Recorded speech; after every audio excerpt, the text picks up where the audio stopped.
Welcome, y'all, to the 13th episode of Jeremiah the Podcast. I am Jeremiah Alford, and as always, your wannabe beautiful audience. And thank you all so much for liking, sharing, and talking about these episodes with your friends and family, and also on social media.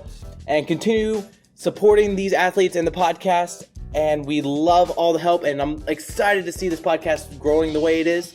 And I'm excited for the future that's coming with it. So be ready for some really cool stuff, like today's episode with Sarah Johnson.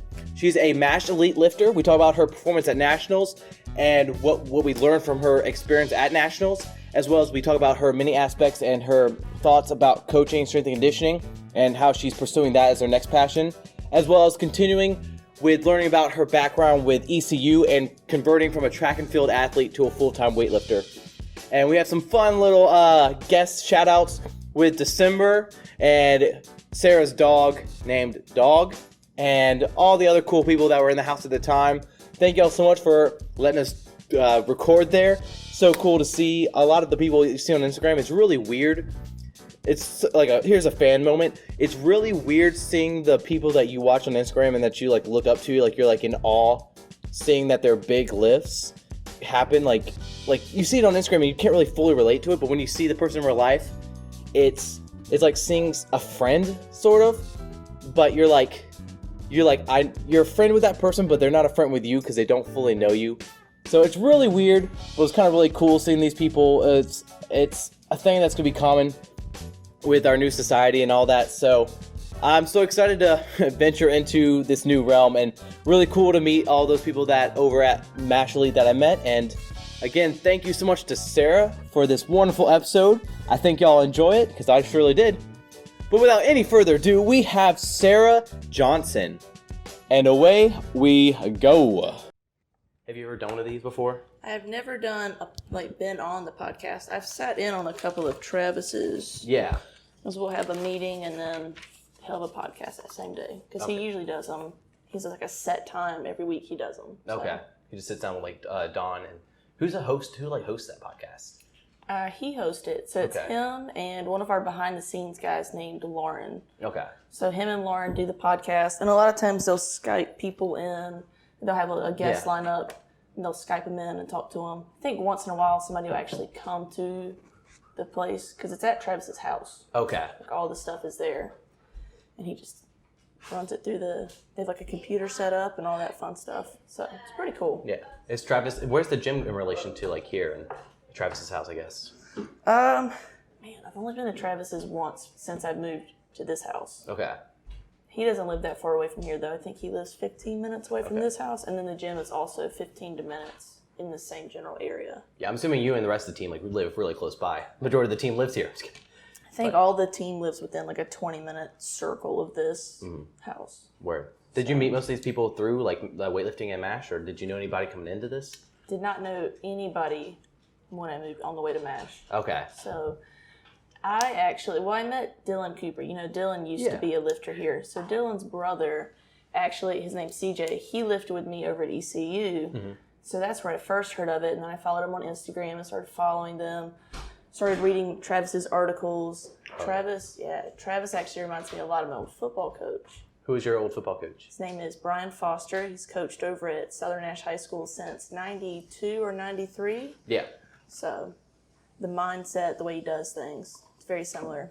Did you play football yourself? I did. I played for 6 years, actually. Wait, so you started in middle school, I'm guessing? Mm-hmm. Okay, what was your positions playing? I played mostly offensive and defensive line. Mm-hmm. When I was in middle school, I played a little bit of linebacker, and then, all the guys hit puberty. Yeah. And they started growing, and then I stopped growing when I was 14, so... They caught up to you? They caught up to me and then passed me, and then they... just way stronger. Oh, yeah. So. Well, then what did you do? Wait, did you play before that point, or 6 years before that point, or did you continue playing through high school? I played I played like a flag football league in 6th grade, and then I played school ball from 7th to 12th grade. Okay. So. But you actually played in high school? Yeah. How was your team? We were pretty good. We the first year wasn't super great, but every year after that, we had a winning record. Mm-hmm. My 10th grade year, we were the conference champs. Mm-hmm. 11th and 12th grade, we went to the playoffs. So we were pretty good. I mean, it wasn't like it was a bad team or anything. We had a lot of kids go Division I. Yeah. I think we had 5 or 6 that played Division I football around here. Whoa, yeah. So, yeah. Well, football's a big sport, like, all throughout the South. Like, that's our bread and butter. For sure. Is that why you kind of did it? Like, it was just the big culture in the area, or it's just something drew you to it? I just really liked it. I don't know what it is about football. I always enjoyed it. I always wanted to play it. I told my mom when I was in 6th grade, they had the summer workout schedule come out, and I was like, I'm going to go do this. Yeah. And she backed me up, and we went and bought some shoes, and I didn't miss a workout all summer. It was great. Did any of your friends join you? No. Okay. There was one other girl that played my 7th grade year, and other than that, it was just me and a bunch of boys. Yeah. And your mom was very supportive? Because my mom was terrified of me doing even like touch football, and I never played football. Really? Yeah, you probably could like rock me, like take me out. I only played rugby. That was like my sport. Yeah, no, me and my mom and dad were both very supportive. My family was very supportive. They had pictures of me like in my uniform. So I'm not 100% sure why. Maybe it's because like I did go to all the summer workouts and I didn't get hurt. Yeah, that's probably why you probably she was hurt supportive. everybody else. Yeah. At first, yes, and then after that, I got my bell rung a few times, and I didn't play as much. But Nice. They caught up to you a little bit, yeah. yeah, they caught me fast. Do you have any siblings, like older siblings, younger siblings? I'm the oldest. I actually have a brother and a sister. Oh, okay. So I'm actually the least athletic child. Really? Believe it or not, I am. Yes. Did y'all fight growing up? Like, oh yeah, me and my sister wrecked each other. So Yeah, it was like WWE at our house sometimes. It was crazy. jumping off couches, throwing flying elbows, and everything. Yeah, well, we had a trampoline. You know, Yeah, those were like the worst things for kids growing up because you would just destroy each other. Yeah, trampolines were the best and worst thing equally for kids. Because it was the best thing ever for at-home WWE. Yes. Worst thing for personal safety. Oh yeah. Can't tell you how many times I went off the side of the trampoline. Oh my gosh, yeah. Yeah, or in between the two like spring or the two springs, but the springs on the side is like and you just drop because you had the trampoline for like 6 months and all that blue padding is just it's not there. Yeah. Did you get yours for Christmas, or did y'all get yours just randomly through the year? I think we got I don't remember. We got the first one for Christmas. The second one we got kind of randomly. Oh, okay. And did y'all ever play like popcorn? Yeah. Yes. Of course. You have to. Yeah. So there's all those like stereotypical games you play. I don't think are trampolines big anymore? Like, do they even have those around anymore? I feel like they do, but you don't see them unless you're like, hanging out with kids, like small kids. True. There's trampoline parks now. Like there's high wire and all that, so they have the convenience of. So they don't have to do it at home. Yeah. They take a little trip. Yeah. It's kind of like the equivalent of going to Adventure Landing when we were kids. Do you remember that? Yes. Like, Wow. Adventure? Yeah. Yeah. Is there one in North Carolina? There is. There's an Adventure Landing like in Winston-Salem. Oh, so I didn't even know that. Yeah. Yeah. Okay, because I only knew of the one in South Carolina I grew up. Where is that? Wait, you talking about the one where there's a giant guy and you crawl through him, or? What? Okay, yeah, I'm thinking Adventure. That's like ED Venture. What are you talking Adventure, about? Like I'm going on an adventure. So it's got like go-karts and an arcade. Oh, we have a putt-putt. Frankie's. That's what we have. Frankie's is basically the same thing as Adventure Landing. They have both of those in Raleigh, which is closer to where I'm from. Yeah. And we would go. I've been to both. Yeah. I've been to both as recently as being like 20. So I don't know if I should be proud of that or not. I mean, go-karts are pretty fun. Forever young, yeah. They probably don't go as fast because we weigh a little bit different now. Yeah. For sure. I feel like you just think you're going faster when you're a kid anyways because you have no idea how to drive. Oh, yeah. And like drifting. What up, bud? How you doing? And drifting's so much different now because that was never a possibility. By the way, if you hear any static, let me know because I can just fix it with the mics a little bit. Okay. And so how long have you had dog? I've had dogs since February of 2014. Okay. So I got adopted or? Yes. Okay. Yes. I got her at the Beaufort County Animal Shelter, which is probably half an hour away from where I went to school or went to college. So she was actually a discount dog. I got her for $15. No way. Yeah. Were you living with your family at that time, or? No, I went to college at East Carolina University over in Greenville, and I'd wanted a dog for a really long time. Yeah. And just had been looking and looking. I knew I wanted a retriever. It's what we'd always had. Always had them growing up. So I went to the pound to actually look at another dog. Yeah. And then got her instead. Okay.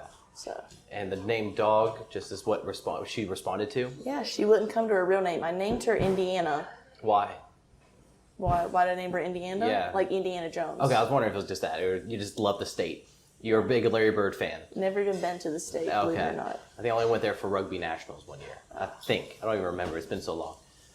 Did you ever play rugby? I did not. We did not have rugby where I grew up. You didn't have rugby at ECU or anything like that? They did have a women's rugby team, but I never did that. Was there a weightlifting team over at ECU? There was. That's right. Yeah. That's how I got into weightlifting, or the sport of weightlifting. I had been weight training since I was 14-ish, so just to get better at all the other sports I was doing. Yeah. But I found weightlifting the sport at ECU, for sure. Do you think you were getting taught like the best form growing up when you first started? In the clean, my form wasn't terrible. Yeah.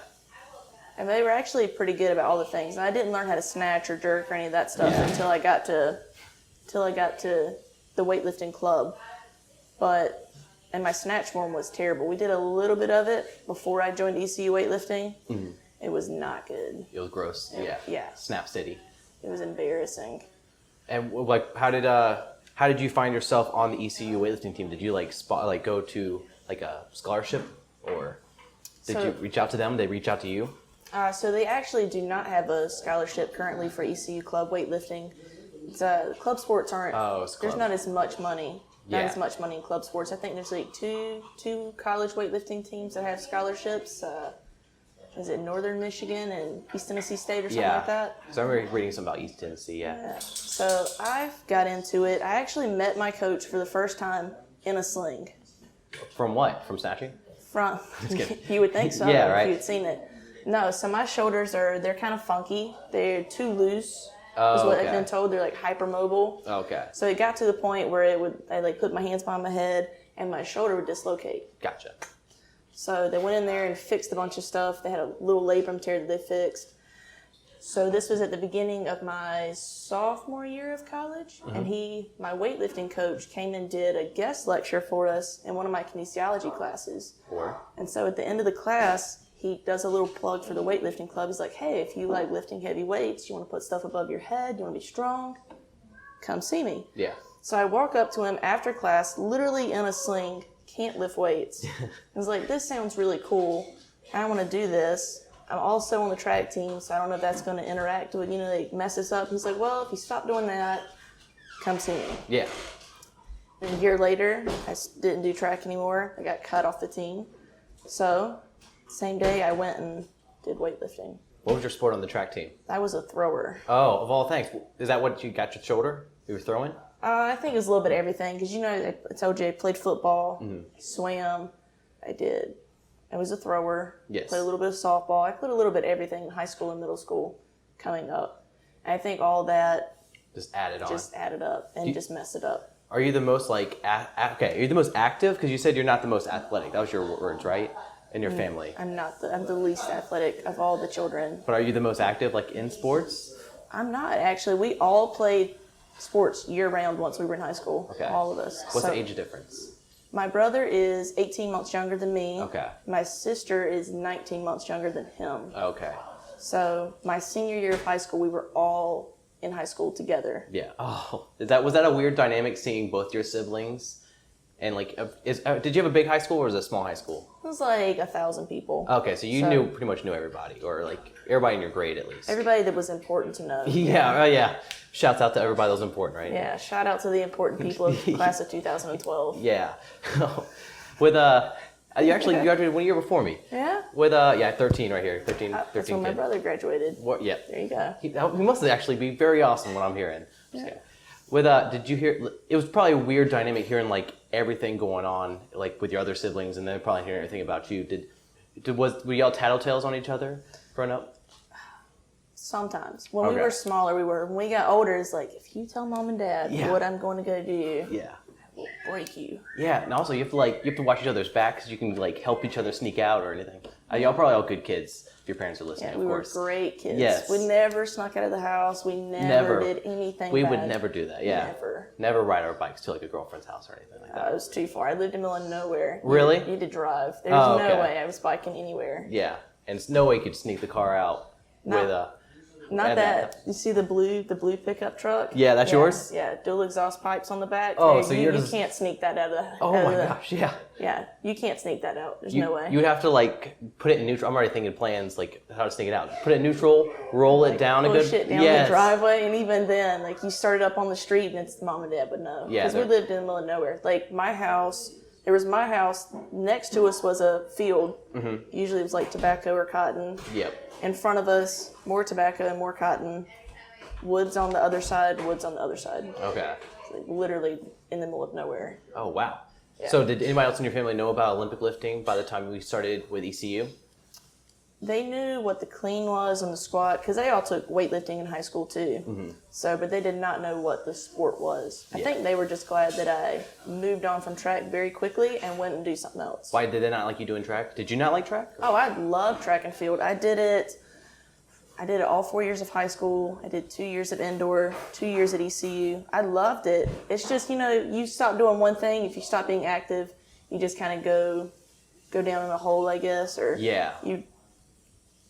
It's very easy to go like with the comfortable route and just chill and watch Netflix. Yeah. Yes. So, and that's what I did while I was hurt, which I think is why I got cut, because I would literally just go do my physical therapy and then I would go peace out. Yeah, I'd peace out and I'd go home and watch TV. Yeah. So I think simultaneously while I was hurt, got fat and lost muscle and gained weight. Awesome. All at the same time. Yeah, the best combination for any athlete. For sure. Especially going to school for athletics. I looked great at the end of that. Oh yeah, that semester. I always call that the Christmas bod. Yeah. That's always working on it. But I rocked it year round that year. Oh, okay. It was bad. Oh, it was really bad. Who doesn't love Christmas? Yeah. Come on, right? Yeah. With what were you watching on TV that time? I think I was watching Boy Meets World. Oh, classic. So, Topanga, Yeah. classics. I literally watched the entire series during the first semester of school. Yes. Do you have a favorite episode? No, I kind of paid attention to it, but then I kind of didn't, and then I found Netflix, and that was eye-opening. But what did you watch Boy Meets World on? Hulu? I watched it just on regular TV. I had one of those...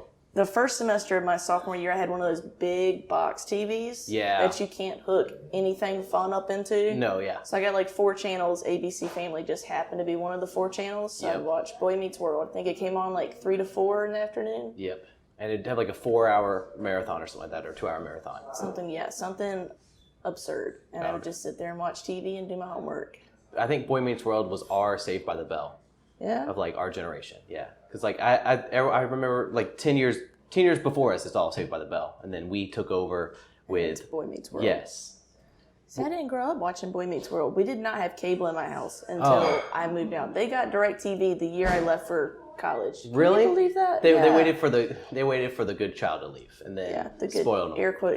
Yeah. The good child. Yeah. So what did you do? Just play with sticks in the back? You played sticks and rocks in the backyard? Yeah, we would just like draw circles in the dirt. Play with imaginary friends. Yeah. Well, being out in the middle of the woods, did you have guns? I'm sure you would shoot off if you had guns. Oh, for sure. We had guns. We did airsoft. You guys know airsoft we got guns? Those. Yeah. We would do that. We had paintball guns.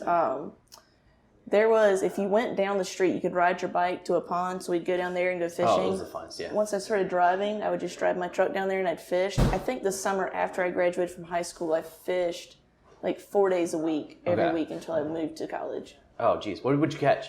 Mostly bass. Okay. So I think that was really all that was in that pond. I think I caught a snapping turtle one time, but it took my line. Oh, yeah. It'll break it. And then there's probably still a snapping turtle with a lure in his mouth. Yeah. I feel so bad for that because they're the hardest things to take out a lure out of because they don't want to open their mouth and they're just impaled. Oh, and I don't mess with them because that's a good way to walk away with half a finger. Yeah. And just be done. Oh, I'm good for that. Yeah. So. With the weightlifting and how you started with ECU, was it like come bread and butter, like natural to you? Like especially with the clean, you said you were pretty good in that with high school. Did you pick up on it very easily? The clean was the only thing I picked up easily. Yeah. So you and your awesome shoulders. Yeah, me and my awesome shoulders. My snatch mobility wasn't great. I just was used to, they taught me how to do the snatch this way at ECU, the track and field stuff.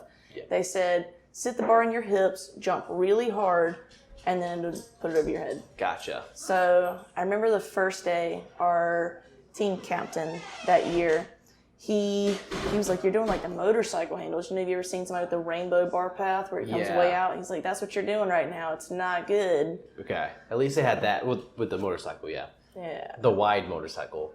Wide motorcycle with the big fat. Yeah, I was pushing the bar way out in front of me. Mm-hmm. It was really bad. But I was good at the clean. I trained all summer leading up to getting cut from ECU. Okay. So I got back in good shape. like got my edge back. Came back, got cut, called my football coach to tell him what happened because he's the reason I got on the track team. Oh, okay. And I was like, I kind of been wanting to try this weightlifting thing. Anyways, he told me, go to practice, try it, call me and let me know how it goes. Yeah. So I went, I tried it, I really liked it. He told me, I called him back, he said, well, go be the best one on their team. Awesome. Okay. So that Friday I claimed a PR, and it kind of just went from there. Was it tough on you leaving the track team or getting cut from the track team? I think like the first week or so was, and then the people that I trained with at ECU weightlifting were great. Like I really, really enjoyed my time there. And if anybody out there is listening and good at ECU, you need to go check them out because it's a great bunch of kids. The coach is really smart. His name's Dave. So. Was it on campus or is it off campus? It is off campus. It's at CrossFit Tier 1, which is a really cool gym. I actually enjoyed my time there a lot. They have CrossFit, powerlifting. They have a bunch of the strongman stuff. They might have all the strongman stuff.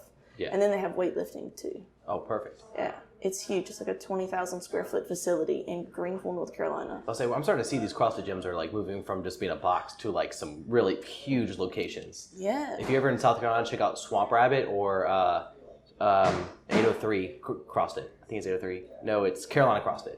They're like huge. Are those places that are really close to you? Yeah, a little bit. My local gym is Body Shop Athletics X, and we are pretty comfortable size and stuff like that. We have personal training as well as like group fitness classes for general population, and then we specialize with barbell, weightlifting and stuff like that, and strength training. So that's pretty cool. We just actually had a girl go to Max Aida's camp. Have you heard of? Did you hear that he was doing that around here? I did not know that Max was doing a camp around here. I think it was very low-key promos about it, but he ended up doing a camp, and one of our youth lifters just hit 3 new unofficial American records, like snatch, clean, jerk, total. She's a 13-year-old. Awesome. She's great. As well as the rest of our youth team. We had 4 people go to youth this year. So youth weightlifting in America is just blowing up anyways. Like, did you see a bunch of the live cast? And then I didn't watch a lot of the live cast, but I remember I would scroll through my Instagram. And you see another one drops. Yeah, and it's like every time I would scroll through it, it's like an American record got broke, an American record got broke. They destroyed it this year. Oh my gosh. Huge meet. Well, all levels, everybody seems like something's going down. Like even masters and stuff like that, people were breaking all American records, and now we have CJ with world records going down. So there's a new wave. It is. It's because it's expanding. So like, once you have that huge pool of people to pull from, the sport's just going to get better. Because so I told you I did track. I did that for a long time. I did summer track, so USA Track and Field. So USA Track and Field is the equivalent for track as USA Weightlifting is to weightlifting. That's where they get their people for the Olympics and all that stuff. So I did it as a junior. Whoa. So, did they recruit you or did you just go out? No, you just go out. Okay. You go to, and I remember going to these big meets in Greensboro, North Carolina, and there would be just thousands of people at this meet. Yeah. So they would have like the state championship track meet, so just people from North Carolina, and they would have the football field would just be full of kids from all different ages, like 5 to 18, I think was the age for the juniors. Yeah. Or the youth and the juniors. And you would see these little bitty kids, like kids who's, running 100 meters is hard on them, just going at it. Yeah, you're talking about, what age group? I'm sorry. 5 to 18. So you'd see like little 5-year-old kids out there running 100-meter sprints with their track shoes on and their singlets. Oh, yeah, especially with their small little legs just puttering along. Yeah, and you're watching them like, man, it's taking them a long time to do that 100-meter dash because they're 5 and their legs are, not even a foot long. Yeah, that's like a mile for us in like relation. But I don't know. Kids that like all did track growing up, I did cross country for one year, my senior year, because I was trying to like actually like look good and like slim down and stuff like that. And that's when I was big into bodybuilding and all that. And there's like the middle school kids would always just like use me as their pace marker, and then they would just be like, "Oh, it's the last lap time. I'm gonna see you later." And they're like, I'm gasping for breath, and they're doing like full out sprints afterwards. And they're just gone. Yeah, they have just endless balls of energy. Yeah. Nowadays, I feel like I'm like striving for just a little bit of energy every now and then in between pre-workout. I feel you. I feel you.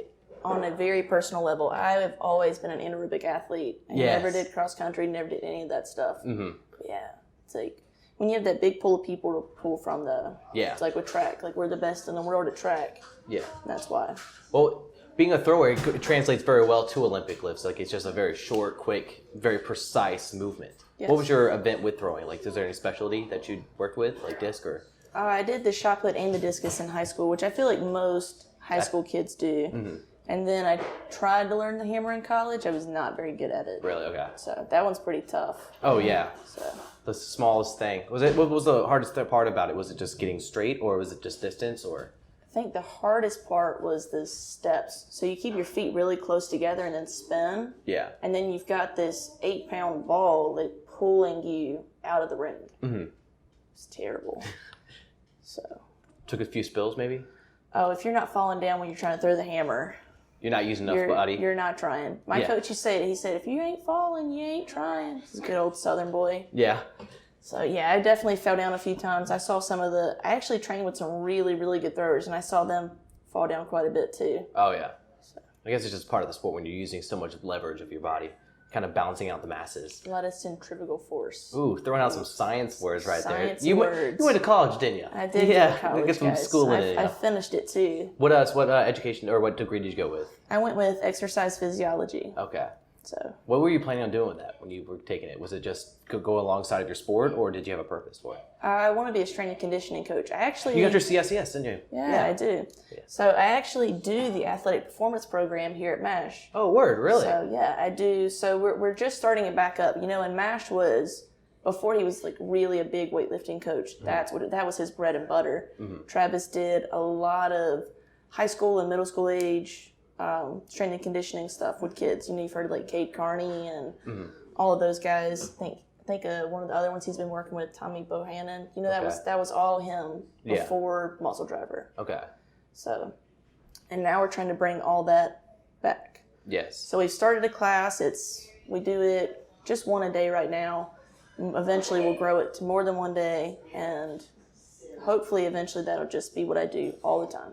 Who are you targeting to? Is this like youth athletes? Any range? Right now, I would prefer to work with like middle school, high school, and college age students. Okay. So, people between like 13 and 20. Okay. And then, so what do you go over with this course or this program? So I've taught them how to clean. We squat, we bench press. We're working on the muscle snatch. That's something we just introduced in the past few weeks. It's pretty cool to watch them do that. We do overhead squats, not heavy. Most of the time it's like a PVC pipe or an empty bar. Mm-hmm. One of my guys actually did one the other day with like 70 kilos on the bar, and this guy could barely squat to parallel when we first started working together. It was crazy. That's awesome, yeah. He's a big boy too. He's like 6'5". He's offensive lineman at I can't say the name of his university. It's a small university up in Virginia somewhere. Okay. And he's coming down does he live in the area, or does he come down specifically for you? I think he lives about a half hour away. Oh, okay. But he came back to do the program we have here, and he comes back he comes in every day after he works 8 hours and comes and trains. Mm-hmm. He's a hardworking guy. Was this your first national appearance? Because like y'all are also now, MASH is synonymous with strength, and you're a part of MASH now too, or been a part of it for a while. Was it natural? Was this your first nationals? Like, have you ever been to weightlifting nationals yet? I actually went to nationals in 2015. Is that last? No, 2016. 2 years ago. 16 was last year. Okay. So I was in the 69B session last year. Yeah. And I totaled. So since I bombed this year, I totaled. I actually won the session. My first national weightlifting meet was universities in 2015. Wow. I was about to say, where was that one at? It was in Utah somewhere at Weber State. Oh, yeah. Say it? Yes, yeah, Weber. Or Weber or Weber? I don't know. Yeah. I was at that one, though. They had like in their, I felt like it was in their recreation center. Like, It was like a basketball court, and they cleared all the basketball stuff out and moved all the bodybuilding stuff and taped it off. No, okay. And put some platforms up like on the basketball court. Yeah. Yeah, USAW has some creative places that they've done weightlifting meets. Like apparently, like I've talked with Kane and the Wilkes, and they've said that they used to have meets over in like roller skating rinks, or they had one before, and so. Yeah, I heard about that. It was like that been a while back, but they had like a major national meet in a skating rink. Yeah, but that's the best after party location I think you could have. A skating rink? Yeah, you think so? Actually, probably very bad for all weightlifters, especially the 105 pluses. Like that's probably I can imagine them on skates. That doesn't sound good, especially if we're talking like an after party. Oh, After party and skates doesn't sound like it would go together very well. I mean, it'll fun and fun until someone gets hurt, which probably won't take long for us. Yeah, that's very true. Oh yeah, because I don't know about you, but weightlifters, we get hurt kind of easy sometimes. Like, it's the smallest thing that gets us. Slow you down. And I see you're recovering from your injury. I am. I'm on the comeback trail. Oh yeah. Well, how are you feeling since the injury occurred? I'm probably at 90%. Oh my god. Oh, got him. Please. She's been doing that all week. She'll be like, Sarah, you got something on your shirt, and I'm like, what? Oh, do the. Your hand smells really weird, and just yes, that's my. Oh yeah. Don't teach her new stuff. I got you. Don't teach her new stuff. If it's to mess with you, Sarah, anything. Yeah.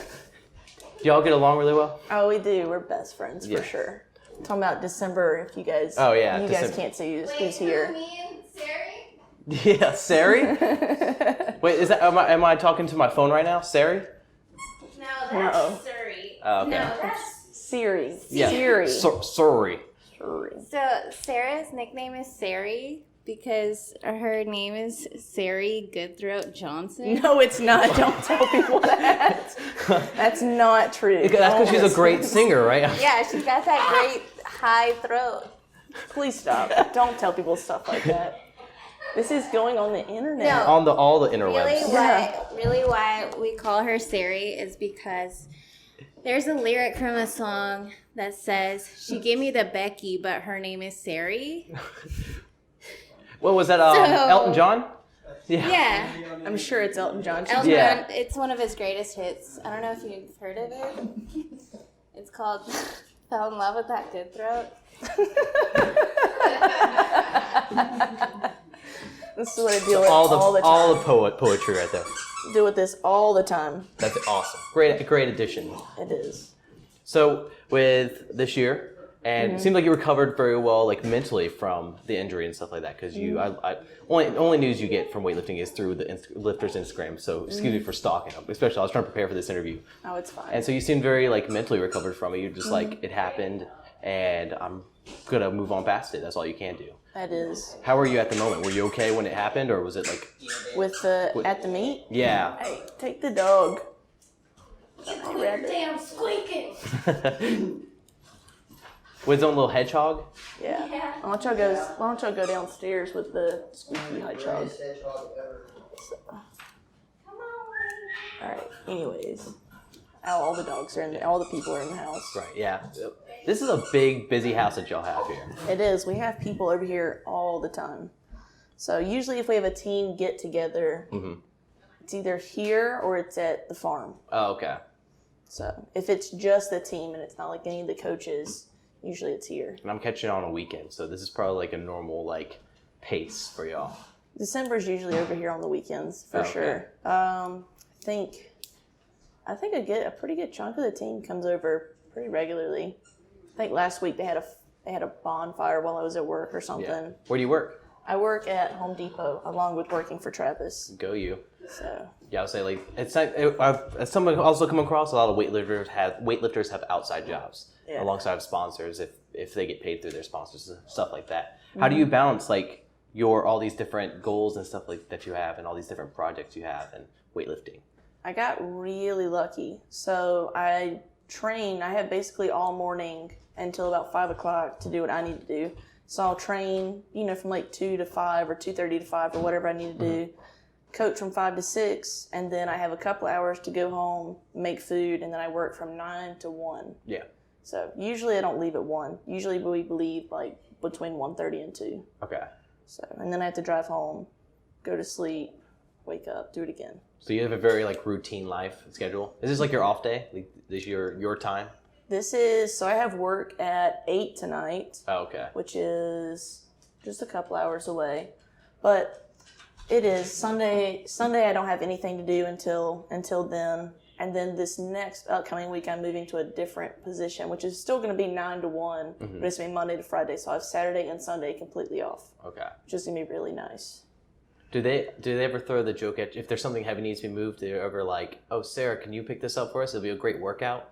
I have for sure gotten that. Or the one I like the most is when I'm at work. So I used to do deliveries. So I would pull orders for people. You order groceries online or something. Yeah. And I'd be in the aisle pulling something, and a customer who has no idea who I am, because weightlifters, we're not like, it's not like a football player where you go in and you're like, oh my gosh, look, this Cam Newton. Like, nobody is coming up to me at Home Depot like, oh my God, you're an amazing weightlifter.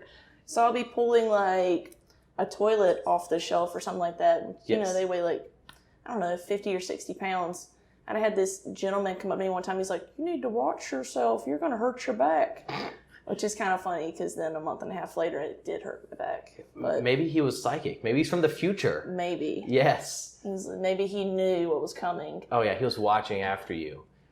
So, but yeah, I've definitely I've gotten quite a few. You probably shouldn't pick that up by yourselves at work with stuff that weighs less than 100 pounds. Mm-hmm. So it's just a part of like life. I don't know. It is. People just assume that because you're a girl, you're not super strong. Yeah. Which kind of sucks. Yeah, I know. I don't know. I think Wonder Woman's changing that. I hope so. Yeah. Did you see Wonder Woman? I have not seen Wonder Woman. Oh, you'll love it. It's so cool. I thought it was a pretty good, like, solid action movie. It showed, like, I guess, a strong female character, but it didn't overdo the fact that she was a girl. They weren't like, oh, you're a girl, you're amazing. It was just like, she was just a BA, and then just happened to be a girl. That's good. So, hopefully that's going to change the narrative a little bit. Are you into, like, superhero movies or anything like that? I like Superman. Oh, okay. I love the Superman movies. My brother's the movie buff, so I've seen all the Marvel movies, but only because he likes to watch them. You're still really close to your brother? Mm-hmm. I mean, we don't text all the time, but when I go home, we hang out. Okay. So. Well, yeah, you're the closest in age, so it has to be something there. Yeah. Either head-to-head rivals, or y'all get along. We get along pretty well. I mean, I feel like when we were in high school, there was kind of a who's the top dog in the house kind of thing going on, because I was bigger. I weighed more than him until he got out of until he left high school. Yeah. But he knew how to wrestle. Oh. So he would, and he was like an endurance athlete. I was neither of those things. So I was stronger. I would just kind of like sit on him. Yeah. It worked okay, but he just keep going. He's just very, because the wrestlers are endurance athletes. Like, they are. No, they'll never stop. No. He used to wear me out. Was he also did he also run around in tracksuits and sweatsuits and would constantly be trying to lose weight during season? Yeah, I remember during wrestling season, he was like walking out of the house at 9:30 at night in like January. He had on 3 or 4 sweatshirts and a trash bag. I was like, "What are you doing?" Yeah. He goes, "Oh, I have to cut weight. I have a meet tomorrow." And he just goes and runs like 2 miles and comes back and takes a shower. That's definitely not how weightlifters do it. Running for weightlifters is not how we lose weight. No. What's your technique for losing weight? Or do you just sit at body weight all year round? I sit pretty close to 75. Now, when I was at 69, oh my goodness. Oh, that's tough. That was tough. How many kilos or how many pounds different? Yeah, just a little sound different. There you go. All right, there we go. How many kilo jump is that, or difference from cut? How much of a cut is that? 69 to 75 is 6 kilos, so like 14 pounds, because 5 is 12. Yeah. So I did not train at weight, though. I would walk around at 71.5, and I would eat super, super healthy. Like, I would eat... Okay. Yeah, I ate kind of like a bodybuilder almost. Like, I ate same thing every day for lunch. I would have a salad. I bought this really expensive healthy bread that I'm not sure if it was actually healthy or not, but it made me feel healthy. I would have that, baked chicken with a ton of mustard on it. The good stuff. The good stuff. And then some other type of carbs like applesauce or something like that. What's your guilty pleasure? What's your favorite thing? Like, I'm an ice cream person. That's a tough one. I some people are like, oh, I have a sweet tooth. Yeah. I have a savory tooth. I'm just like a human vacuum cleaner. Like, somebody could be like, I have pretzels. I'm like, I want some pretzels in my ice cream covered in chocolate, and then I would also like a cheeseburger. You sound like a great Ben & Jerry's maker, like ice cream maker. Pretzels and cheeseburger in the next ice cream, and chocolate in the next ice cream. Cheeseburger. Cheeseburger on the side. Like, we're doing like a cookout tray thing here. Yes. That's when I went to college. That's when I first discovered cookout, and it was the best thing ever. It is. Chicken nugget for sides. Yeah. Yes. So I always go for the cheeseburger, the corn dog, and the fries with the Oreo milkshake. That's the one you need to get. Okay. Make sure you get bacon, guys. If you're not getting bacon on your burgers, you're missing out. Oh, and they have the best bacon. So when I'm trying to cut weight, what I go is I go with the classic grilled chicken sandwich. Mm-hmm. Get the bacon wrap and then some sort of side, probably the Hush puppies, because I'm a big hush puppy fan. You do that when you cut weight? Because I don't eat that much.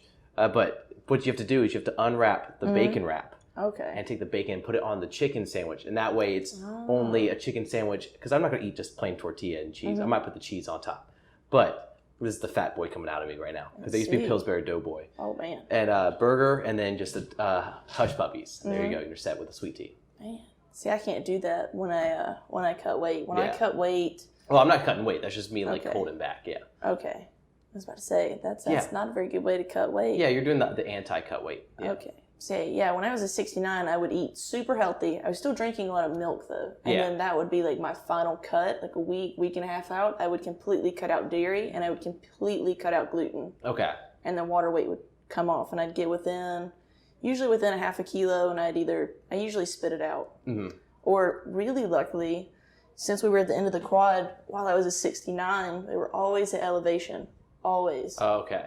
Like the last 3 or 4 meets before the Olympics were all like above 1,000 feet. Because you had the meet in Salt Lake City, which was the last chance qualifier for Worlds, which I was not a part of.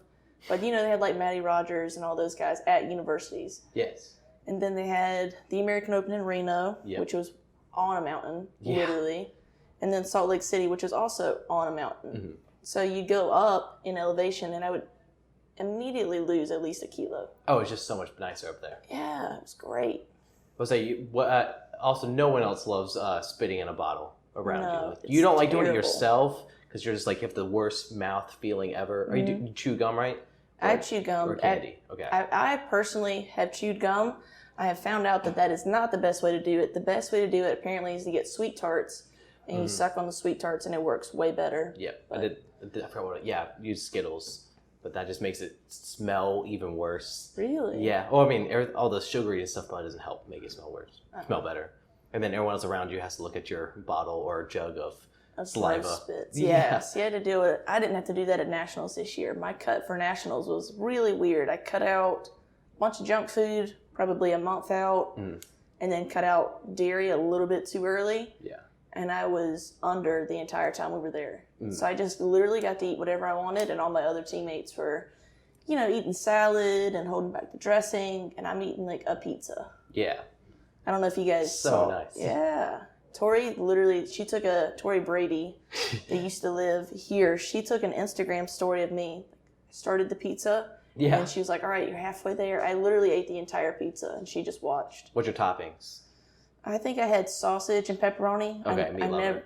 Never vegetables on the pizza. No, yeah. Never. It just crowds are you a pineapple on the pizza fan? I've done it once, but I'd prefer to have the meat lover's pizza. Oh, of course. For sure. I don't know, something about I like this weird phrasing, but I like the sweet meats. Like any sort of like Japanese food. Yeah, Japanese food and like teriyaki, like it's just like my go-to. It's so good.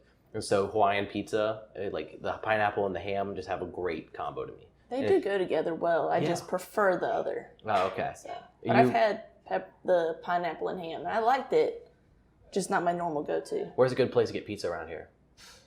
I don't know. We always go to Domino's or Papa John's. Oh, okay. So the Domino's is actually right down the street. So when the food gets here, it's still hot. Yes. Like really hot, which is nice.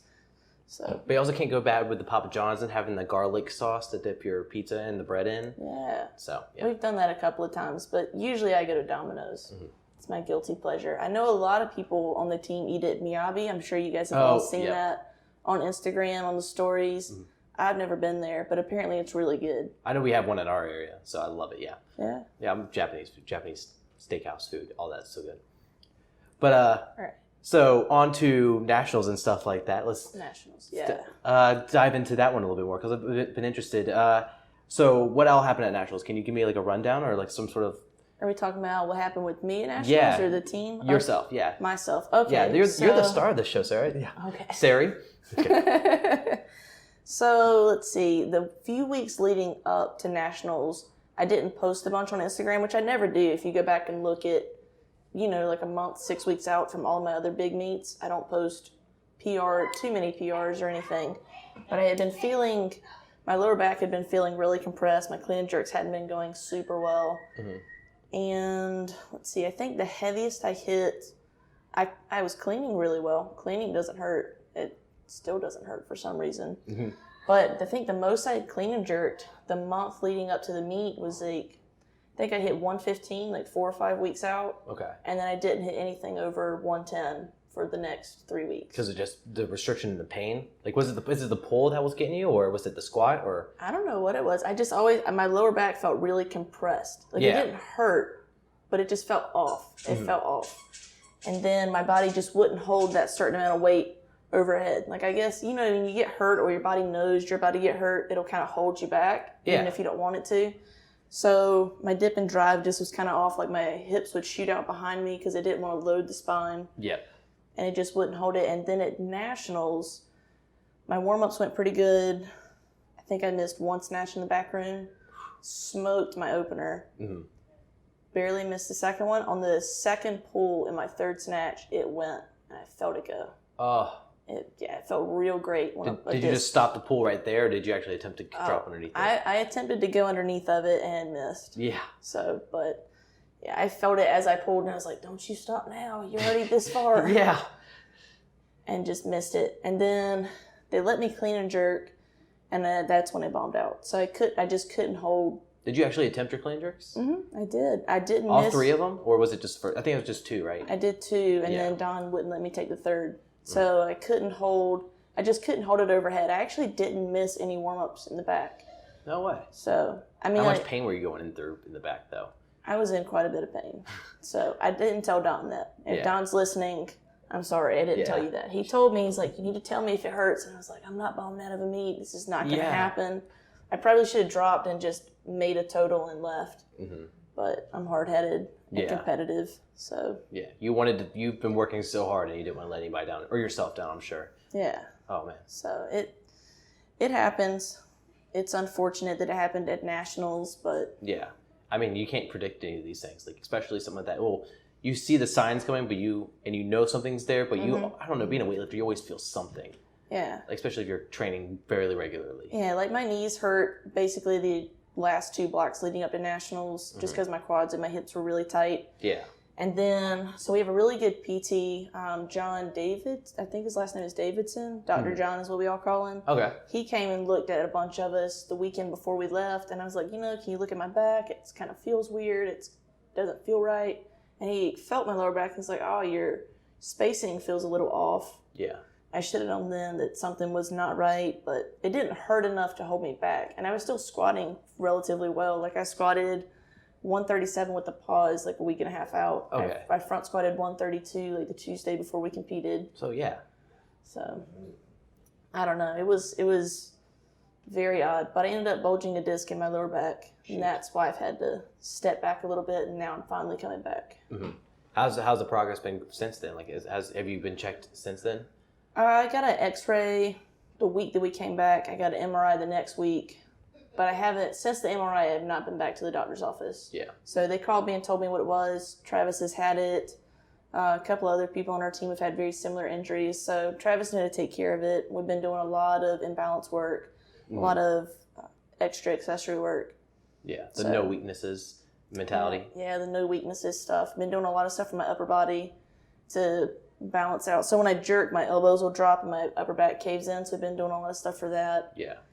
But it's been slow. I think I back squatted 120 once, which is 80% for a single, and it felt terrible. Oh, like same pain that you felt when at the competition, sort of? Not quite as bad, but it felt pretty bad. Ugh. But since then, I have not back squatted more than 100 kilos. I've been front squatting. For some reason, front squatting doesn't hurt. I think it's because you don't actually load the spine. You put more of it in your abdominals than you do your lower back.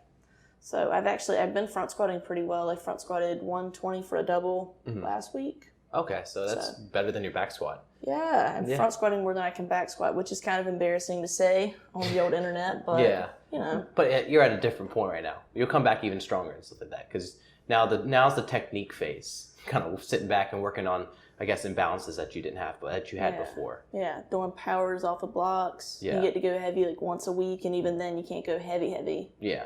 So. Have you added any more like conditioning and stuff like that, like some sort of conditioning in your system or hypertrophy training in your work lately? Well, we're all in the hypertrophy phase right now. Is that what y'all normally do after competitions? Yeah, For sure. And that's what I did when I was at ECU too. So you drop the volume and increase the intensity as you get closer to the meet. And then when you come back, it's all the volume, all the reps. It's the worst thing. It's so terrible, but you have to do it.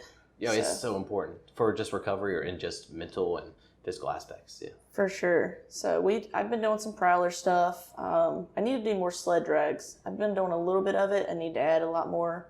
So I like to do conditioning circuits. I think that probably goes back to a lot of the stuff I did when I was in high school and in college. That's how we trained. So speaking of like nationals and stuff like that, what are your best numbers? Like, I'd like to ask like your best in and out of training or competition snatch, your best training or competition clean and jerk, and your best training total or best competition total. Best competition total is 197. Okay. I did that at the 2016 National University Championships. Yeah. Finished in second place. Word. Unfortunately. Right about who?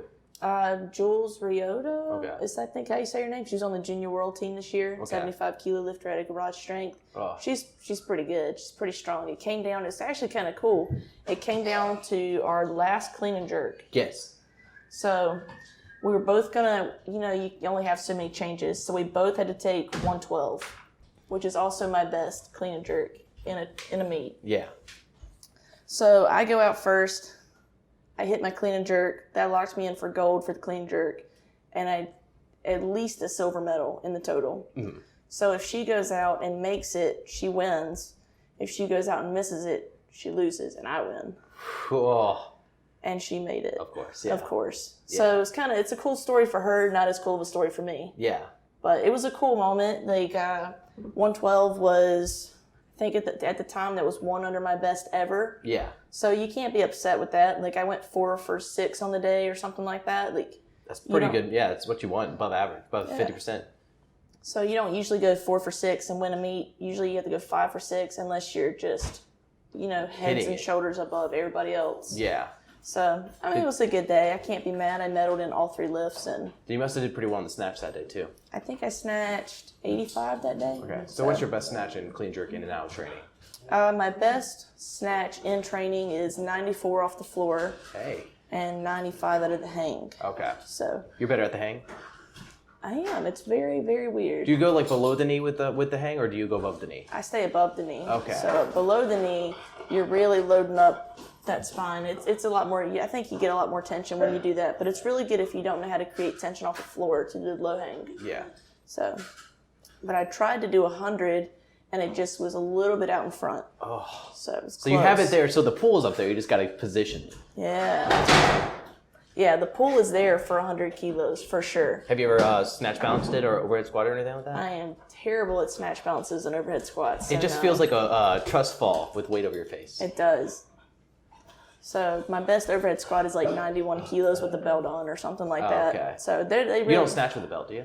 No. Okay. So my shoulders don't really like snatch balances and overhead squats, so I don't do them very often. Oh, yeah. So, but at that meet...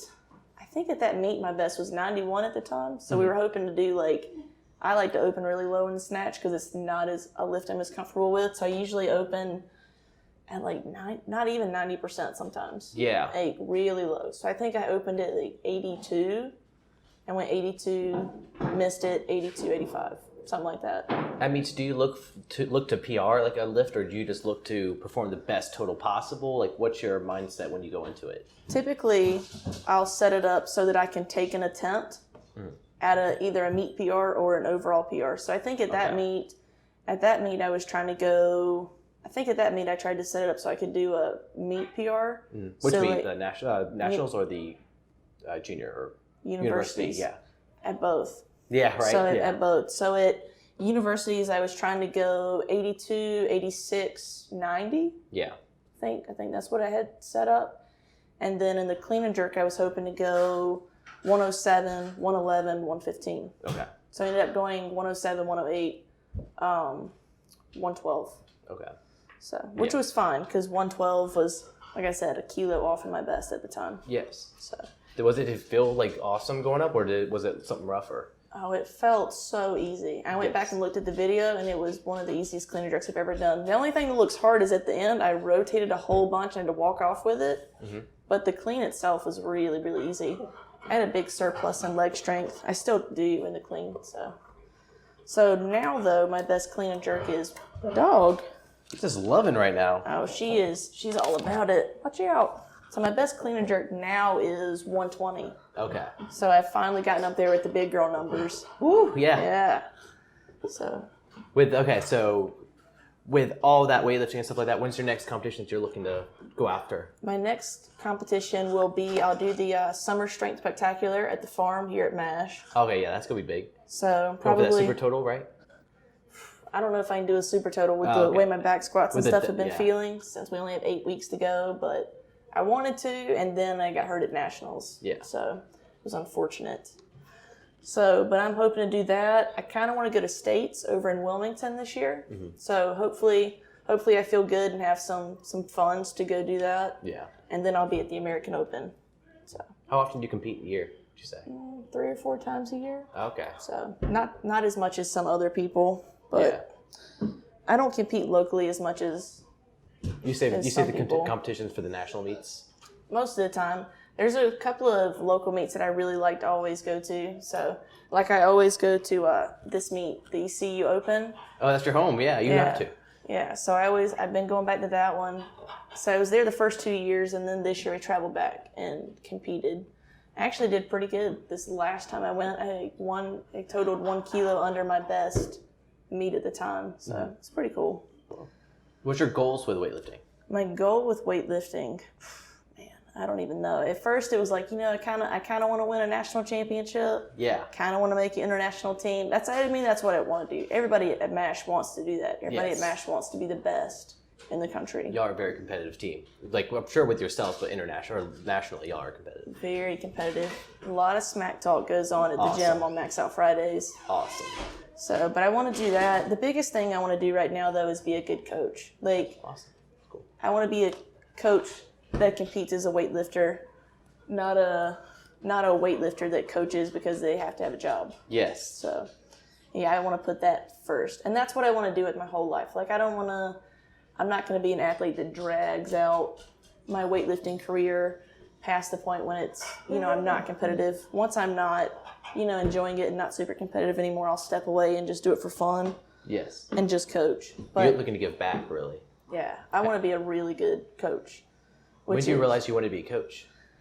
I have wanted to be a strength and conditioning coach since I was probably in high school, but I kind of went back and forth because I was like, oh, they don't make a lot of money. Yeah. You know how kids are. And you're 18, you're like, I don't want to make that much, like it's little tiny check every month. I want to make good money. Yeah. So I went to school for a little while to be a doctor, because you can take the degree I have and go to medical school. Okay, yeah. And then I was like, oh, this sucks. I don't want to take all these chemistry classes and all these biology classes. Chemistry killed me too, yeah. It's like, I don't want to take 6 or 7 of those in college. So I was like, well, I'd rather do the coaching anyways. I'd like it. It's a lot more fun. And I'd actually taught my first weightlifting class when I was 15 or 16. Really? Yeah. I talked my my weightlifting coach at the high school into letting me coach a class. Because you were probably one of the best ones on the team, like you were saying. I was. I should say that's a little bragging a little bit, but I'll say it so you don't have to. You were one of the best ones on the team. Yeah. I was. I was the strongest girl in the room for sure. I deadlifted more, I benched more, I squatted more. I hold our school's clean record still. Really? I do. That's awesome. Yeah. I cleaned 82 kilos as a How old are you? 17-year-old. Whoa. Okay, that's awesome. With very little technique coaching. Yeah, you were a football athlete. You were a football player first at that point. Yes, I did that, and then track was actually my biggest sport at that age. I just did football because I really enjoyed it. Mm-hmm. So, but yeah, I taught my first class when I was 15 or 16. And then went to college and really enjoyed it. I did my internship at ECU with the strength and conditioning coaches there and absolutely loved every second of it. They let me teach a weightlifting class at CrossFit Tier 1, which is where ECU Weightlifting does their stuff. And then I kind of fell into a job here. Like, I didn't come to MASH thinking, oh, I'm going to get a job with Travis. I'm going to do some athletic performance stuff. Mm-hmm. It just kind of happened. You came here being a weightlifter first? I did. I came here just to be a weightlifter, and then we had a couple of guys come in that wanted to do some athletic performance. And so I just went out there to watch. And I told Travis, I was like, hey, can I watch? I really enjoy this stuff. This is what I went to school for. I find it interesting. I've never seen an athlete start day one, when I wasn't the athlete too. Yes. So like outsider looking in. He's like, oh, that's fine. You can watch. So I started watching. He had a personal training person that came in for a while. So he let me do that since he knew I had my CSCS, and it kind of slowly happened. Like one day he was like, hey, can you do this? Yeah. Can you coach the guys?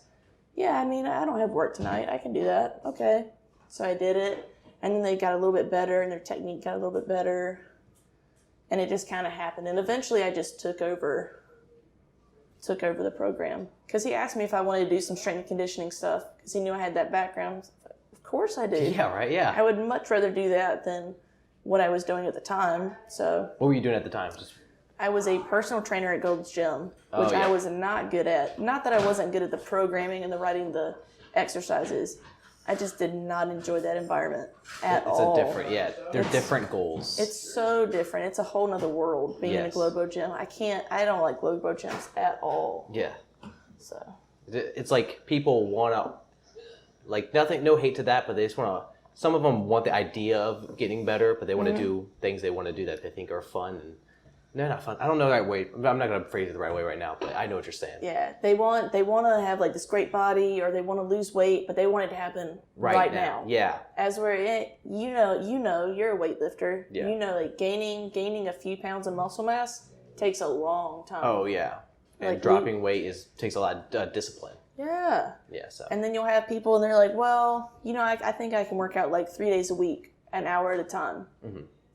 But I want to lose 10 pounds in 4 weeks. I want to transform my whole life with 3 days a week. With 3 days a week, still drinking wine every night after work. Yes. And it doesn't work that way. So I didn't enjoy it. The trainers there think a lot differently about how I think about training. So it wasn't a good fit. I fit in much better with the MASH. Yeah. The MASH mindset.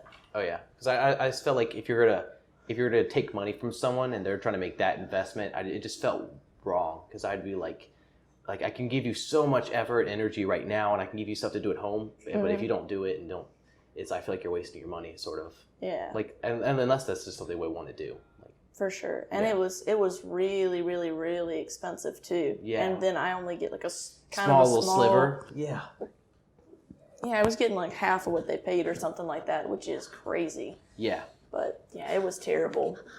So, but yeah, I want to be a coach. That's what I want to. What's your favorite aspect with coaching? I think my favorite aspect with coaching, so let's say you have an athlete, you're teaching them how to clean, and they're having an issue grasping this one concept. Like maybe they're pushing the bar way out and it's causing them to jump forward. You give them those cues, like pull it up your shirt, up and back, Don McCauley quote right there. Up and back, that's his thing. Yeah. But you coach them through that, and then one day it clicks. Yes. And you can see it on their face when it clicks. Oh, yeah. And that is the best feeling in the entire world. Yeah. Watching somebody else figure something out that you helped them figure out. And watching them get better, watching them get stronger. And then they come in and they'll say something to you about it.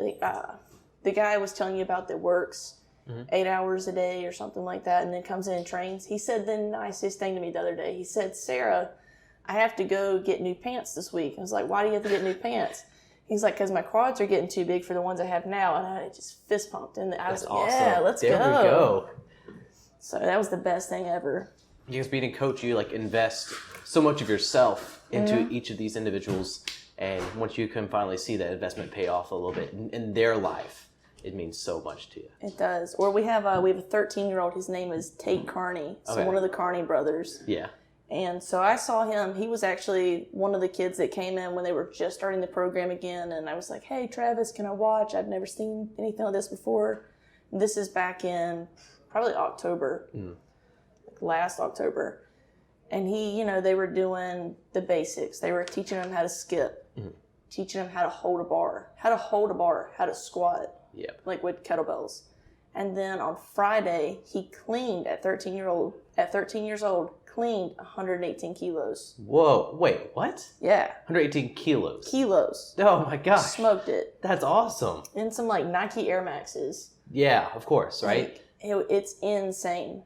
The athletes that are coming up that like are so young, like it's insane. Yeah. It's next level. We have a bet going on right now. If he can clean 137 before the end of the summer, he can use our Alico bar. Oh, okay. So that's what he's striving for? That's what he's going for. Oh, Travis man. was like, you shouldn't challenge these boys. Like, Because they're going to do it. They push really hard when you do it. I'm like, that's the point. Like, I want him to do it. Yeah. Like, a 13-year-old that can clean 300 pounds, and he's not a huge guy. He's probably like $180 or something like that. Wow.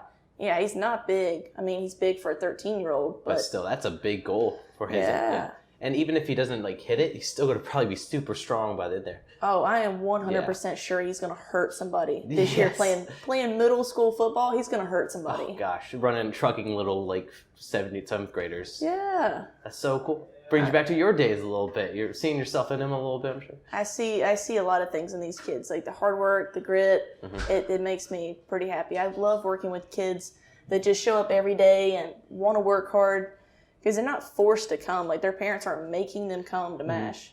Like they ask to come. Yes. Or like Sam drives himself. Cortland, one of my other kids, he drives himself to the gym.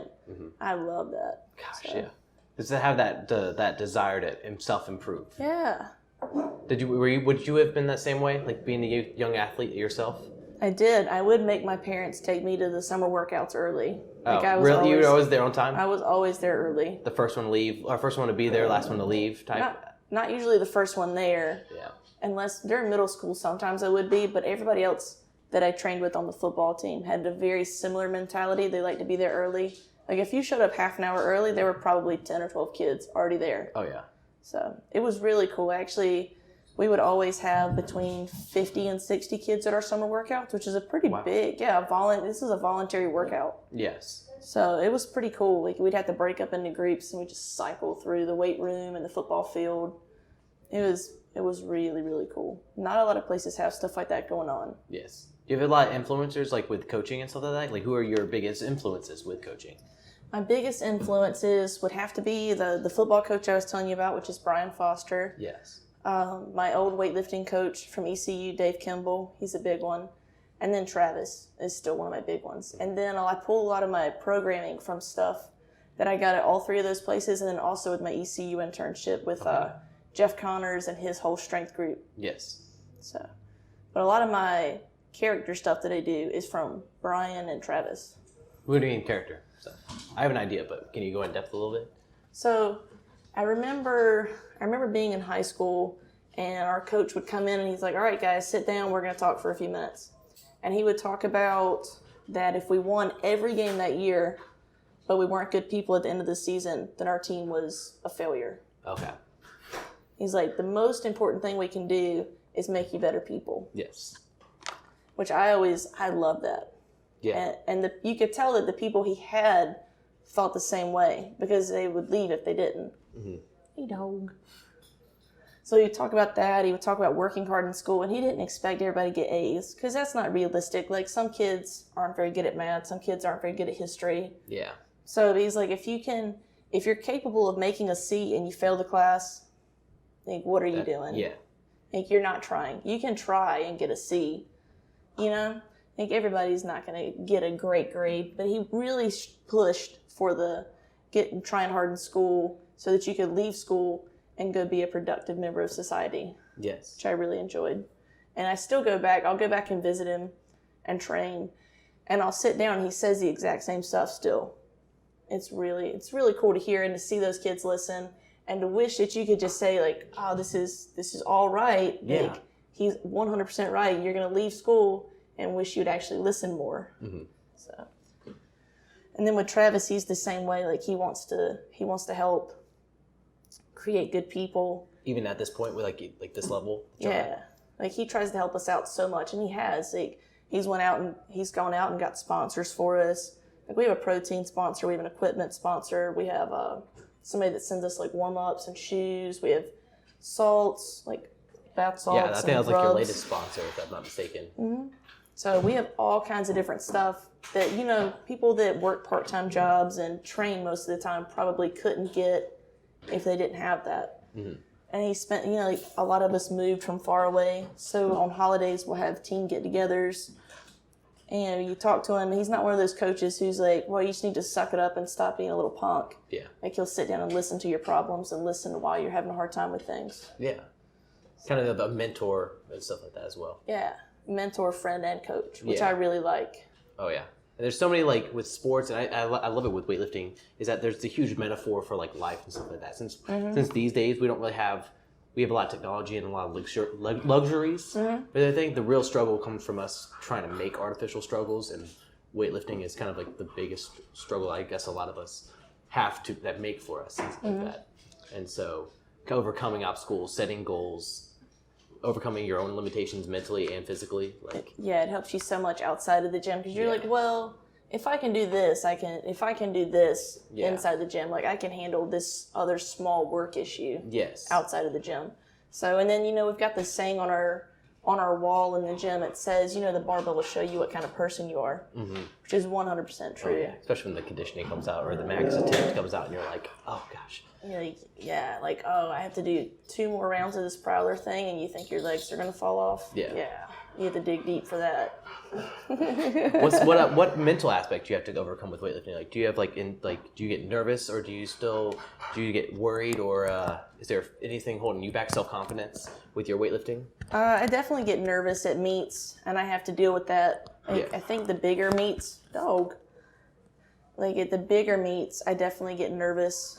More nervous than at other meets. I remember at this nationals it wasn't quite as bad, but I remember one nationals meet I went and I was like about to throw up. I was so nervous. It was terrible. Yeah. So in training I don't have as many mental issues besides like having the self-confidence to get under the bar and do stuff. Yes. But as for being scared to pull under a bar, I've never really had issues like pulling myself under a bar unless my body is just beat to crap. Yeah. And then I don't want to lift it. But your body will if you're really beat up, your body will stop you from doing something it doesn't need to. So it's that natural safety reflex to itself. Self-preservation. Yeah, it's always want to strive for homeostasis. So it's always going to make sure you're safe. For sure. So. With your own weightlifting, well, you don't seem to have too much of a problem diving underneath the bar, even though you can't, especially with your snatch, especially since you don't like snatch balancing that well. Mm-hmm. Is that going to be your next thing that you work on? Are you going to use someone that like finds that weakness and works on it, or do you apply most of your effort to your strengths? Or I need to work more on my snatch. The biggest thing on my snatch right now is getting my upper body stronger, and that's something we've been working a lot on. Me and Travis, I think Travis programmed 2 days a week where I do nothing but upper body stuff. Yes. So we're trying to bulk up my upper back and my traps and shoulders and all that stuff so that I can hold that bar overhead. Because pulling underneath the bar isn't as big of an issue as just catching it in the right spot. Yes. So, but I don't think we're not going to do heavy snatch balances if we program them in. Because like I said, they bother my shoulders too much. I just can't. The recovery is very important. Yeah. Especially if they're like ripping your shoulders up a little bit or tearing your shoulders up a little bit. Yeah. So what goals do you have as a coach now? You plan to open up your own facility maybe one day, or working with some big program, or just continue working with MASH and expanding that? What avenue are you thinking about going down? For right now, I want to stay. I'll be at MASH for a few more years for sure, because I want to stay through the rest of the quad and train. But I want to grow this program into something where all I have to do is come to the gym every day and coach. So I want like between 15 and 20 kids in every class, kind of like they have, do you know who Zach Evnesh is? Yeah. Something kind of like what they have there. So where you've got a big group of kids and they're all pushing each other and they're all like, they all have that, what is it? Like as a group, they'll push each other to get better. So that's what I want to do as a coach. And I want to be one of those coaches where the kids know that if they come to me, they're going to get better, and they're also going to have somebody that'll make them better as a person. Yes. And as an athlete. So. And interacting with kids, they always like make you a better person. If you're able to because you have to step outside yourself sometimes and see what can you do that's a little bit better to communicate or work with that individual. For sure. Because as a weightlifter, weightlifting is a very selfish sport. Yes. It's very self-involved. You're not really worried about other people. It's all about what you're doing. Yes. That's it. As a coach, it is the complete and total opposite thing, especially as a strength and conditioning coach. Yep. Because those kids are coming to you to get better at football. Yeah. they're not worried about, I mean, they kind of care how much they clean and how much they bench press because it's cool to tell their friends. Yeah. But in the end, it's, do you make them a better football player or didn't you make them a better football player? Mm-hmm. It's not about anything else. It's not, then you don't want them to get hurt. You have to, if they get hurt in the weight room, you messed up. Yeah, like your job is to keep them safe and prevent injuries. Yeah, like if they get hurt, they should get hurt playing their sport. And you're trying to prevent that too, obviously. Oh, yeah. But it's all about them. Like, it's no longer about, like, if you had a bad day at training, they don't care. Yes. They don't. Like, they're there to have a good time and to get better. Yes. So you have to push all that away, put your ego away, and just focus on them. Yeah, it's a supplement to their actual main goal. Yeah. For sure. And that you have to kind of watch their volume and watch what they're doing, especially in season. Yeah. Because, like I said, you don't want them to get hurt. You don't want to slow them down a whole bunch. Oh, yeah. So right now they're all out of season, so you can kind of just beat the crap out of them and tell them to go home and stretch and eat and come back. Yep. And some of them are really young, so you can literally beat the crap out of them. They come back the next day and they're like, all right, let's go. They don't know what sore is yet. Yeah, they haven't don't. had a chance. They have no idea. Oh, yeah. And they haven't had experienced college life and wanting to take naps all the time. For sure. They don't even know anything about that. Were you a good student? Like in school? Yeah. I mean, I was okay. Like I got A's and B's, if that's what you're asking. Yeah. Oh, okay. Yeah. Are you a natural learner, or was it just a subject that you were interested, very capturing to you?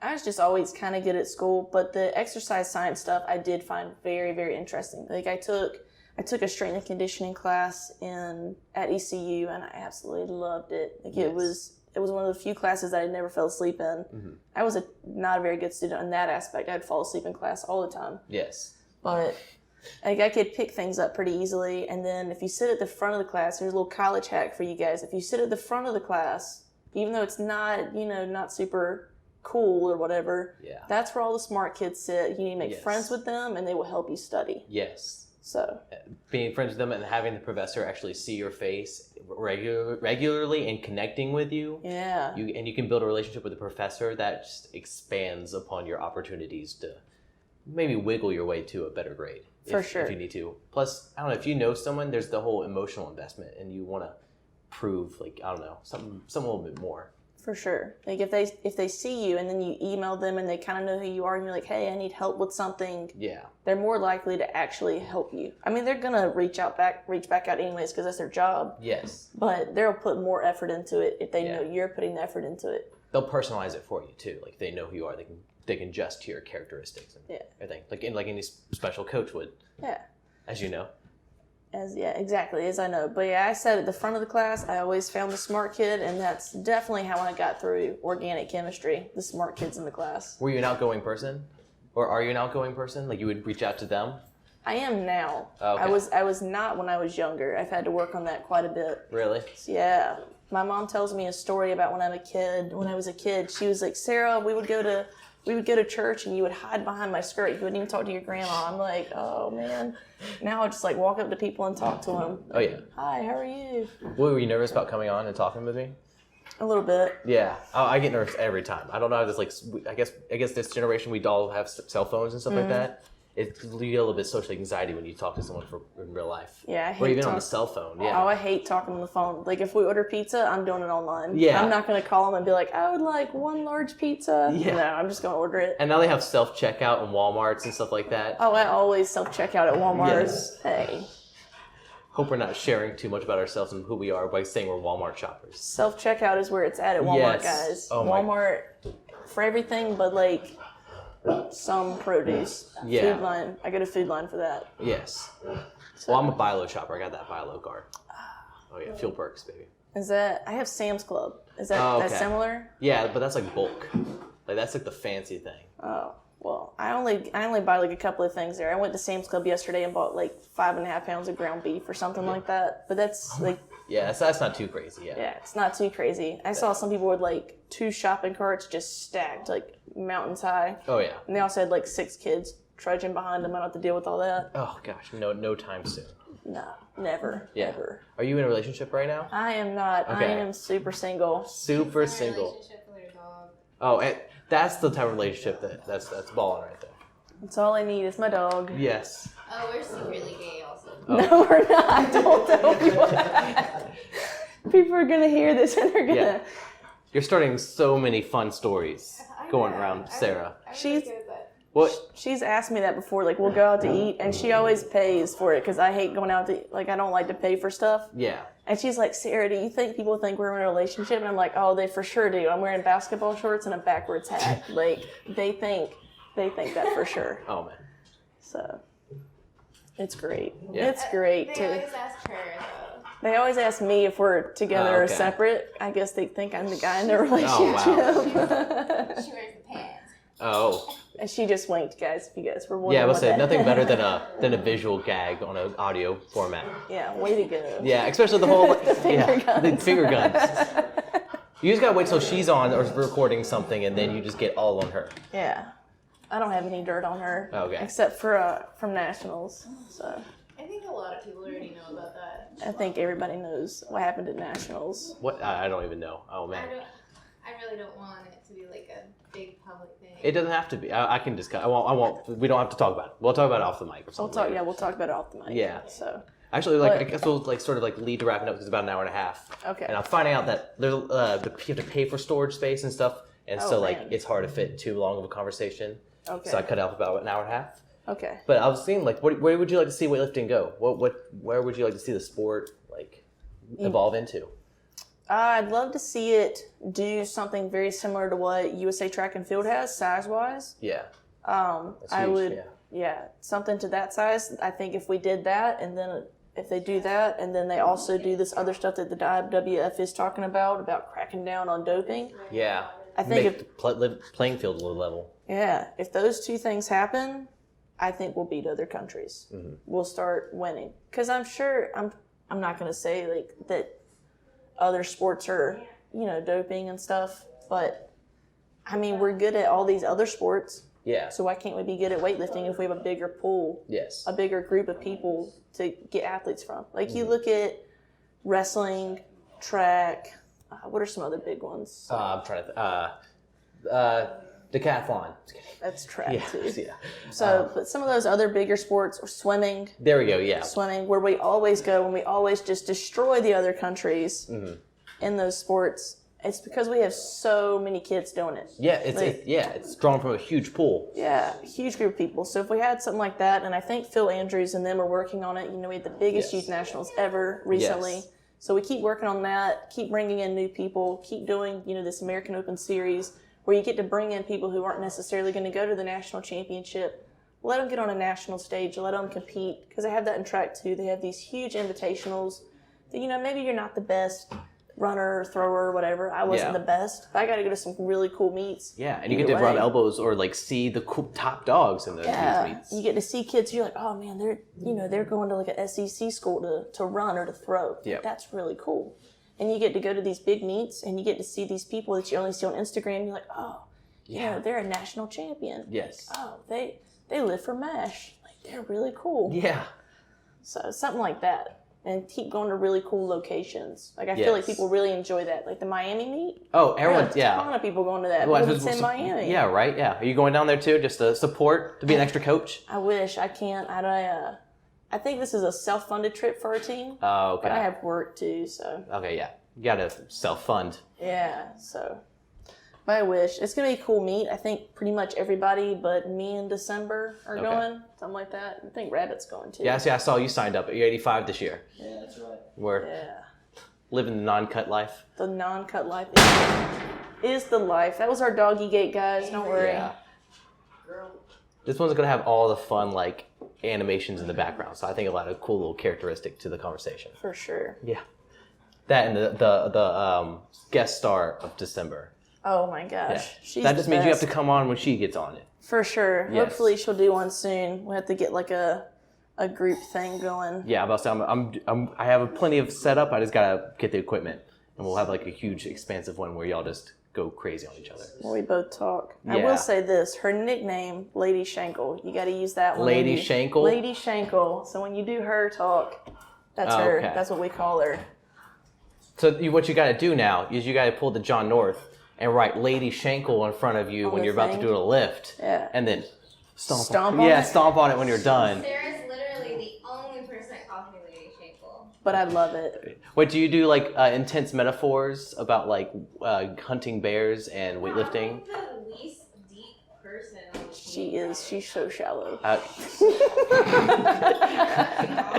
For being honest. So, but talking about the John North thing, I'm not as good of a lifter as John North, but interesting little side note before we finish up. Yeah. When I was at ECU, we had, what is it, when you talk about people's characteristics, you vote on them. Are you talking about like paper plate awards? Or are you talking about like, what do you mean, characteristics? Like when you're in high school, people vote on like most Most athletic. What are those called? Superlatives. Yeah. We did those. I got voted most likely to slam bars and most likely to overdose on caffeine. Whoa, okay. Yeah. One of them, I got all the votes. I can't remember which one. It's Yes. probably the caffeine one because I used to show up with monsters every day. I take a scoop of C4 to the dome and I'll chug some monster. Oh, just to wash it down, right? Yeah. Yeah. Oh, yeah. I used to do the whole pre-workout to the tongue too. The guy I talked to who was like in the army told me to put it under the tongue. That would be like more effective, but it just burned more. See, I just put it in my mouth, put some monster in there, shake the head violently. Yes. Ooh, what's your go-to monster? Do you like the rehab monsters? I have had those before. I prefer the one in the white can or the purple can. Okay, yes. Purple So, can. Maybe. It's a new one. It's I a haven't had newer it one. yet. Okay. Have you seen the juice ones? Like it's like in a clear can or bottle.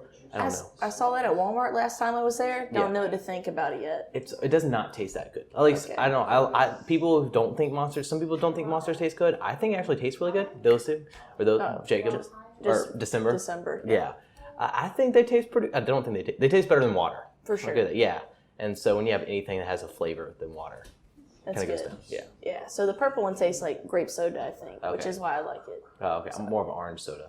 Oh, it's all about that Red Bull. That Red Bull. Don't listen to her, internet. It's not about the Red Bull life. Oh, put that. Monsters. The red. You have to do a lift off or something. I don't know. There has to be A something. lift off? Yeah. Oh, she would outsnatch me every day, all day. Do like a handicap though. There has to be like an adjustment. I mean, she literally outsnatches me. And then I out clean and jerk her. Oh, there we go. Perfect. So, a total. She usually out totals me Word. too. She's a better weightlifter than me, just in general. Is there any big sponsors or any businesses that like help support you and continue like what you're doing with your weightlifting or your coaching that you would like to shout out? I don't have any that send me money or anything yet. So if anybody Yes. wants to start doing that, Yes. That's a great way to start. Yeah. How can they reach you? What would be the best way to reach you? just message me on Instagram. That's what I did, and it was so neat, so nice. Yeah. Yeah.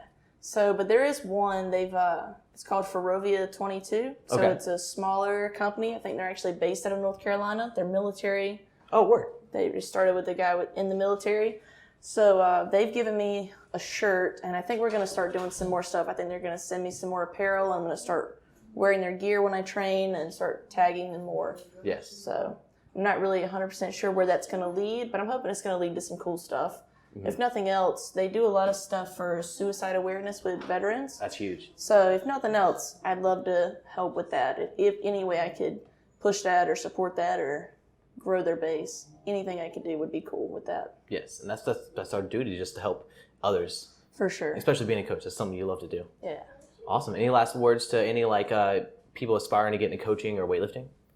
If you want to be a good coach or a good weightlifter, you need to go somewhere where people are better than you, period. Like, you don't need to be the best weightlifter in the room. You don't need to be the best coach in the room. If you want to be a good coach, you need to find somebody that's better than you and go work with them. That's the way to get better at it. Yeah. So Awesome. Great. Thank you, Sarah, so much. It was awesome it's talking no with you, problem. and best of luck to your Fun. recovery. All right, thank you. I feel like every time we have to do like a handshake, but Yeah. it's all recorded. All right, y'all. Thank you again so much for listening to the latest episode of Jeremiah the Podcast with Sarah Johnson of MASH Elite. Thank you again to all those guest features that we had on the podcast. I hope y'all enjoyed those as much as I did. And stay tuned as we listen to the next episode with Jacob Wyatt. That'll be coming out shortly. But until then, peace.